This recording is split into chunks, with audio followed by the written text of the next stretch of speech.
Do you like my big nose? A lot of men feel quite intimidated by the size of this large organ.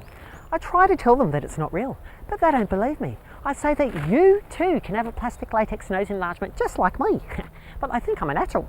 So then I try to tell them that it grows from telling so many lies. Stories. No, lies. Stories. Lies. Stories. Lies. Stories. Lies. Stories. Lies. Stories. Jeez. Sometimes I get so confused by that voice in my head, I don't know what to believe. It was like the other day.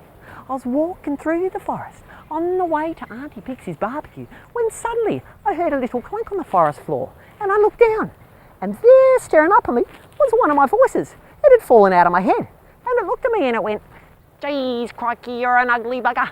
Put me inside your head so I don't need to look at you." And I thought, what a hide.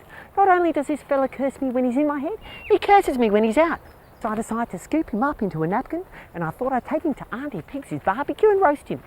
And then suddenly I heard another little clunk on the forest floor, and I looked down, and this time, staring up at me, is an even smaller voice. It had fallen out of the head of the first voice, and it looked at me and it went, "Geez, crikey, you're an ugly bugger. You're even uglier than he said you were. Put me inside his head so I don't need to look at you." And I thought, what a hide. So I decided to scoop him into a napkin too. And then suddenly, just as I was about to open the door to Auntie Pixie's barbecue, I hear this awful whining.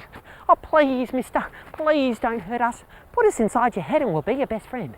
And I thought, best friend, that sounds pretty good. So I scooped them up and put them in my head. And then I opened the door to Auntie Pixie's barbecue, and suddenly it felt like all the angels had descended from heaven into the room. For there in front of me was one of the most beautiful elven chicks I'd seen in my entire life, with long, pointy ears. We locked eyes and we began to speak. And as we spoke, we actually discovered we had a lot in common. For instance, she too would spend half the day emptying out the gunk in her ears, like I'd spend half the day emptying out the gunk in my nose.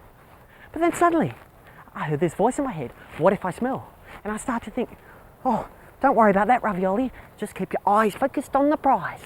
But then suddenly I heard the voice again, and I started to think, well, I didn't have a very long shower this morning. It's entirely possible. And she's looking at the food over there. Maybe she just wants to get away from me. And suddenly it just came out, "Do I smell?" And it went definitely quiet at the party. My little elven chick looked at me and she said, "No," and turned around and walked away. And I felt so embarrassed. So I walked out by myself. And then I decided to see a shrink. But silly me, I thought the shrink was going to shrink the voices. But instead he made me talk about them. And the more and more I focused on them, the bigger and bigger problem they became. So these days, I've actually decided that when the voices speak to me and make up whatever stories that they make up, I'm going to ignore them. And instead, I'm going to make up my own stories. Oh, look, it's a butterfly.